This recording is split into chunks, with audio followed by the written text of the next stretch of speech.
Perhaps you're watching this video because you are in the market for a cheap car stereo. Or maybe we should use the word inexpensive car stereo. Well, if that's what you're in search of, you have come to the right place. Because today we are going to review the Masione, M-A-S-I-O-N-E, Masione or Masione. I think it's Italian. The name is Italian, Masione, but I don't really know how to pronounce it. But it is a made in China car stereo. And this thing is loaded when it comes to modern technology. Now, I don't know about you guys, but when I was younger and it was time to buy a cheap car stereo that cost around $30, the best you could get was a really ugly stereo with a cassette deck and gigantic knobs on the front, and it lasted about as long as, well, it didn't last that long at all. But, and I don't know the longevity of this particular device, but I would have been ecstatic to have had a stereo of this caliber as a teenager as my first car stereo.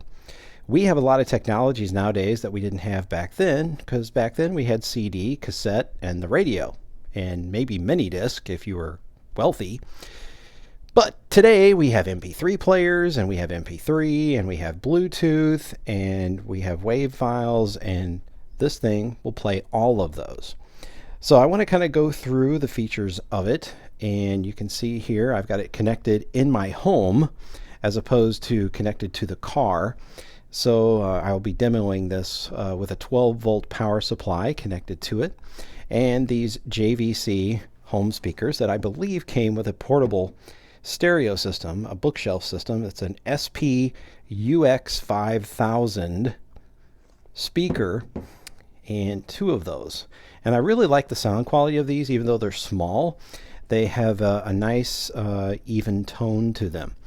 So let's take a look at this device up close at some of its features. First off, the build quality isn't that bad.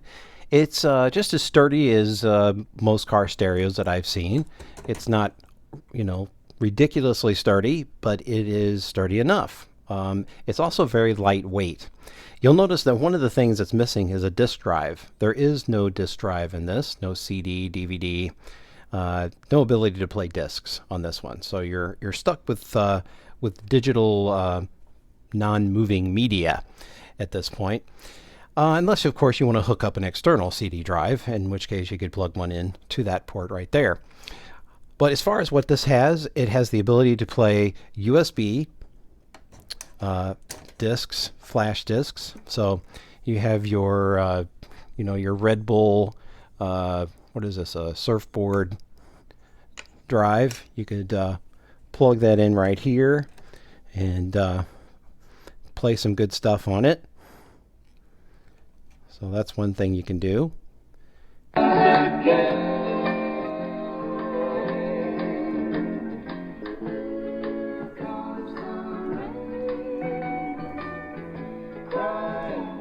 So you may recognize that as the mini seasons of Chromalox that I recorded on a rather inexpensive turntable that I reviewed on my channel. It's the Real Wood turntable.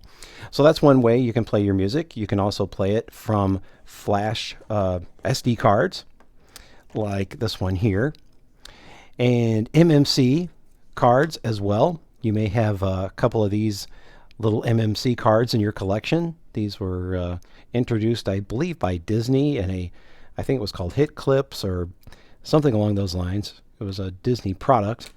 So I've got one, let's see here. I've got this Drake Bell MMC card, and I've got this JoJo one.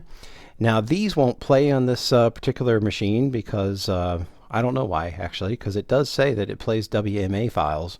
So I may have formatted these at some point. Who knows? So anyway, you might try one of those to play in it. Of course, your regular SD card. And in my case, I have a micro SD card with a micro SD card adapter. And like that. And I've got some royalty-free music that I can blast on here. So let's give that a shot. and you'll hear the sound quality of that as well.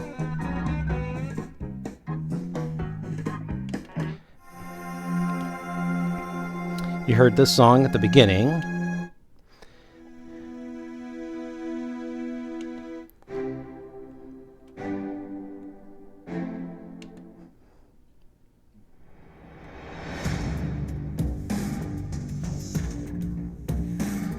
It seems to have plenty of power. It has 45 watts total times 4, and it does get plenty loud.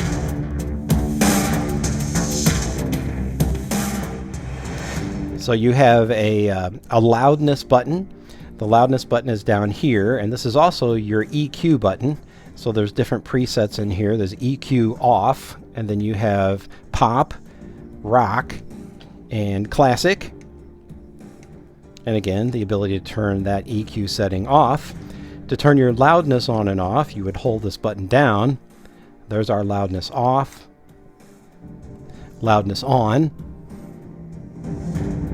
You can actually scan through a song by holding this right button here down. So we can skip ahead into the song, which is handy, especially if you have, music that has, spoken word on it or something, and you need to skip through it, like an audiobook. There it goes. And then you got to hit it again to stop fast forwarding.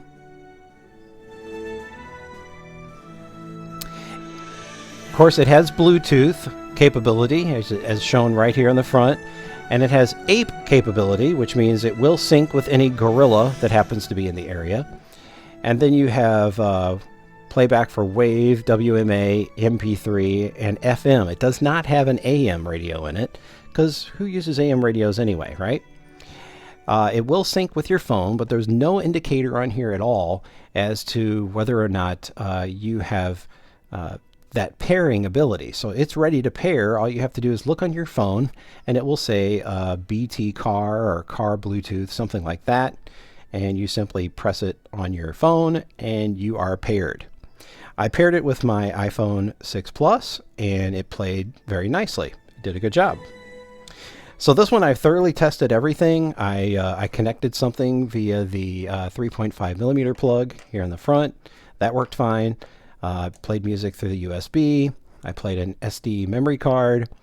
I did try the FM radio, but of course it's hard to hook up an antenna in your house from one of these, but I'll show you. You just hit the mode button here, and it switches between auxiliary in and radio, which you have there. I'll turn the volume up a little bit.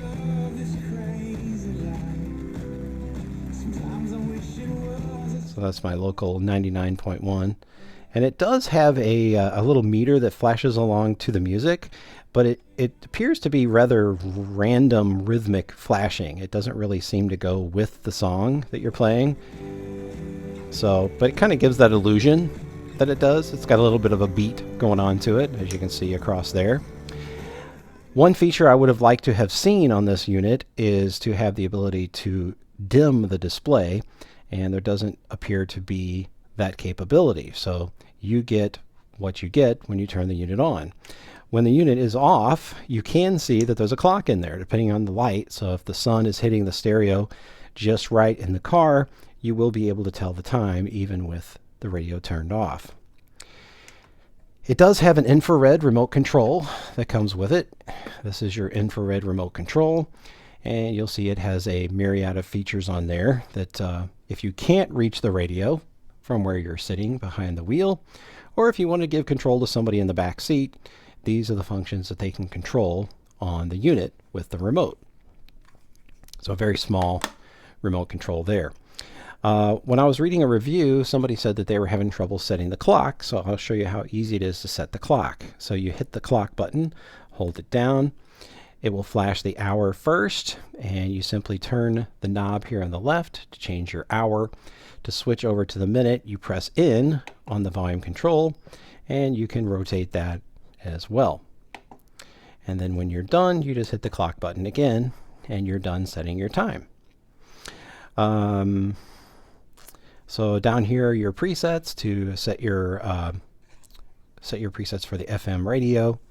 And I believe all you need to do there is just hold down one of the buttons and you have set a preset. So you see that number 2 appeared there on the dial. Other things that I tested with it, I tested the speakerphone with it. I paired my iPhone 6 Plus with it and made a phone call. The recipient said that they could hear me just fine, and I could hear them just fine. There may have been a little bit of echo. The person I called said they could hear themselves slightly with a little bit of echo, but for the most part, it sounded good. It was acceptable. Here's your mic, your built-in mic, and of course, when you make a phone call, it will say phone on the display. When you pair it with your iPhone, at least in my case, it did not show the song title on the screen. It just simply said that phone was the item that was being played back. So I'll show you the back end of the unit and the wiring, and that will be about all for this review. So here's a view of the top of the car stereo, and it does have a wiring diagram on the top to help you get it wired up. And it does have a little sleeve here that helps it fit into some non-standard enclosures. So you can like bend these little flags up here, or these little tabs, to help it stay tighter into the car. And let's see, on the back here you have 2 connectors, one for all of your speakers and one for just the power. So there's 2 of those that are removable. And there's a fuse. There is some RCA jacks on the back, but it's not real clear as to what these do. I'm going to make an assumption that one of them is an input and one is an output, but again, there is nothing in the literature to tell you what those are for, except for right here.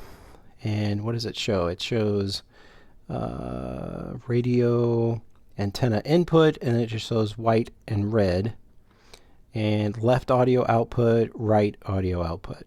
So maybe they're both outputs to connect to an external amplifier, perhaps. So there you go as far as the back goes. And again, I've got this kind of rigged up Motorola connector here on the back for an antenna, just to give us something. Otherwise, we would get nothing out of the unit. So there you go, guys. This is the Masione car stereo, and an honest review from yours truly. I do recommend this unit, and I don't see any reason not to recommend it unless you're looking for a super high-powered car stereo with many more features. Otherwise, this would be fine, especially as a first car stereo for a young person. I can see this fitting the bill for that with no problem whatsoever. So thank you for watching. Please subscribe to my channel if you haven't already. If you are a subscriber, thank you for subscribing. Please share this for a video with a friend and leave a comment, or if you have a question, feel free to put it in the comments below. And thank you for watching. Have a great day.